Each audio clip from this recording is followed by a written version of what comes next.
छात्रों, तो आज हम पढ़ेंगे स्वामित्व के आधार पर संसाधन।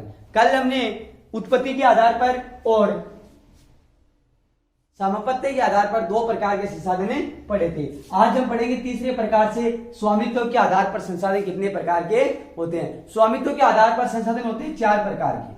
कितने प्रकार के होते हैं? चार प्रकार के। तो चार प्रकार के कौन कौन से संसाधन होते हैं उनके बारे में हम विस्तृत से पढ़ते हैं। देखिए, एक नंबर हमारा होगा व्यक्तिगत संसाधन।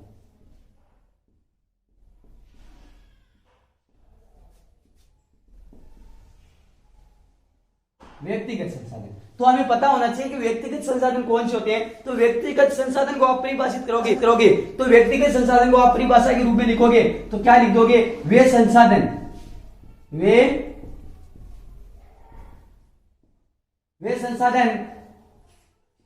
जिन पर किसी एक व्यक्ति का अधिकार हो।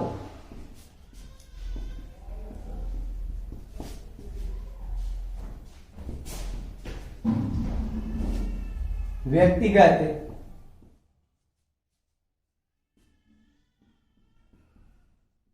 संसाधन कहलाते हैं। ये हो गए हमारे व्यक्तिगत संसाधन। तो व्यक्तिगत संसाधन को हम परिभाषित रूप से करेंगे तो उसकी परिभाषा हम देंगे, वे संसाधन जिन पर किसी एक व्यक्ति का अधिकारी हो, अर्थात एक व्यक्ति का आधिपत्य हो, तो वो कौन से संसाधन हो जाएंगे? व्यक्तिगत संसाधन। उदाहरण के तौर पर देखें तो किसान की भूमि, भाई किसान की भूमि है तो उस पर अधिकार किसका होगा? किसान का होगा। मतलब किसी एक किसान का अधिकारी होगा तो किसी एक किसान की भूमि यानी किसी एक किसान का अधिकारी होगा। मतलब एक व्यक्ति का जब अधिकार होगा तो वो संसाधन कौन से हो जाएंगे? व्यक्तिगत संसाधन हो जाएंगे। इसी प्रकार हम दो नंबर लेते हैं व्यक्तिगत संसाधन। दो नंबर होता है हमारा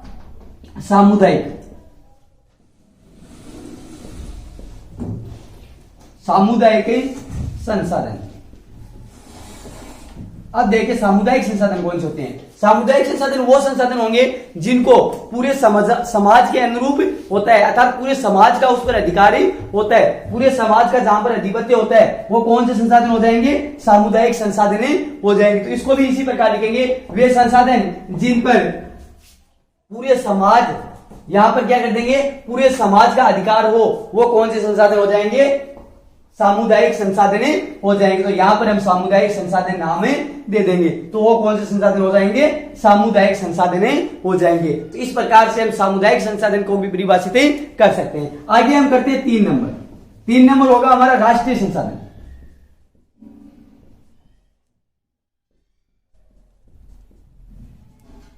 अब देखिए राष्ट्रीय संसाधन कौन से होते हैं। राष्ट्रीय संसाधन वे संसाधन होते हैं जिस पर किसी एक राष्ट्र का अधिकार होता है, अर्थात किसी एक देश का अधिकारी होता है। किसी एक देश का जिन पर अधिकार होता है तो वो कौन से संसाधन हो जाएंगे? राष्ट्रीय संसाधन। जैसे भाई हमारे देश की कोई नदी है तो नदी कौन सी देश का अधिकार है? इस पर हमारे देश का अधिकार है। मतलब ये कौन किस पर आधारित है?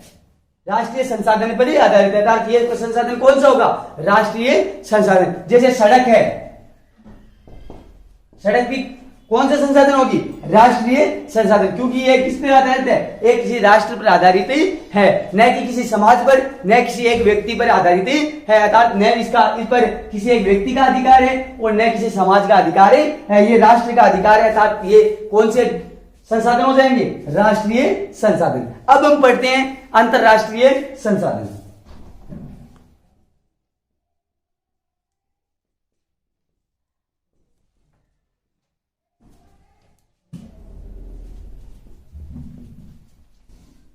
अब देखिए अंतरराष्ट्रीय संसाधन। अंतरराष्ट्रीय संसाधन कौन से होते हैं? अंतरराष्ट्रीय संसाधन वे संसाधन होते हैं जिन पर अनेक राष्ट्रों का अधिकार होता है। मतलब अलग अलग देशों का, जिन एक वस्तु पर जिस पर अलग अलग देशों का अधिकारी होता है तो वो कौन से संसाधन हो जाएंगे? अंतरराष्ट्रीय संसाधन हो जाएंगे। जैसे किसी दो देशों को मिलाकर किसी एक महासागर पर अधिकार है तो वो कौन से संसाधन है? महासागर।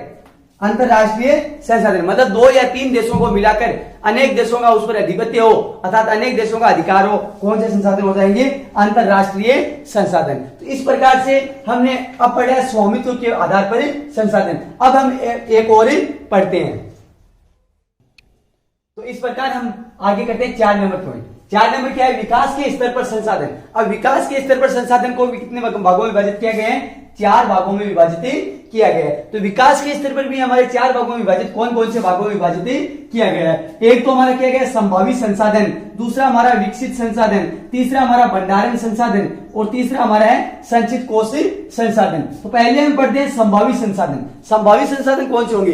वे संसाधन जिनका उपयोगी प्रौद्योगिकी द्वारा नहीं किया जा सकता है, अर्थात वो संसाधन जिनको नियंत्रणीय रूप से उनका पता है और उनका उपयोग कर सकते हैं, लेकिन वहां पर उनका बिना प्रौद्योगिकी ग्रहण किया है उपयोग नहीं किया जा रहा है, अर्थात उनका उपयोग नहीं हो रहा है और उसका उपयोग वहां पर कर ही सकते हैं। जैसे राजस्थान के गुजरात की ओर, राजस्थान के गुजरात के अंदर अगर पवन ऊर्जा व सौर ऊर्जा इनका अभाव ज्यादा है वहां पर, लेकिन वहां पर सही ढंग से इसका उपयोग ही नहीं किया जा सकता है। सरल भाषा में हम इसकी परिभाषा देंगे तो क्या दे देंगे? वे संसाधन जिनको उपलब्ध होने के कारण भी उनका सही ढंग से उपयोग ही नहीं किया जा सकता है, वे कौन से संसाधन होंगे? संभावित संसाधन हो जाएंगे।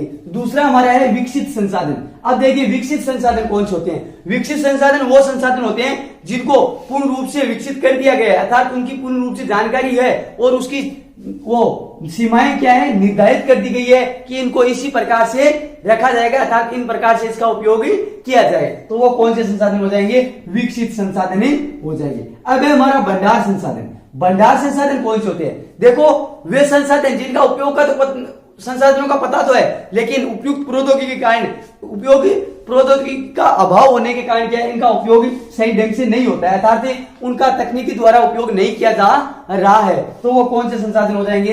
भंडार संसाधन हो जाएंगे। अब हम पढ़ते हैं संचित कोष संसाधन। अब संचित कोष संसाधन कौन से? संचित कोष संसाधन भंडार कोष का भी एक हिस्सा ही है।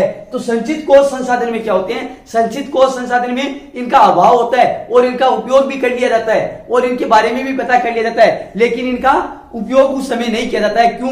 क्योंकि आगे की आने वाली पीढ़ी के लिए इसको बचाकर रखा जाता है। तो इन संसाधनों को क्या कहेंगे? संचित कोष संसाधन। तो ये हमारे आज के टॉपिक हो गए संसाधनों के प्रकार। तो इस प्रकार से हमारे संसाधनों के प्रकार है वो आज कंप्लीट हो गए हैं। अब इनकी अगर आपको पीडीएफ चाहिए तो मेरे डिस्क्रिप्शन में दिया हुआ है व्हाट्सएप ग्रुप और टेलीग्राम ग्रुप, दोनों में आप कहीं भी ज्वाइन हो सकते हो। मुझे पर्सनली आप मैसेज करोगे, फिर मैं आपको उसके पीडीएफ वगैरह सेंड कर दूंगा। और व्हाट्सएप ग्रुप और टेलीग्राम ग्रुप में इन सब की पीडीएफ अर्थात नोट्स है वो आते रहेंगे।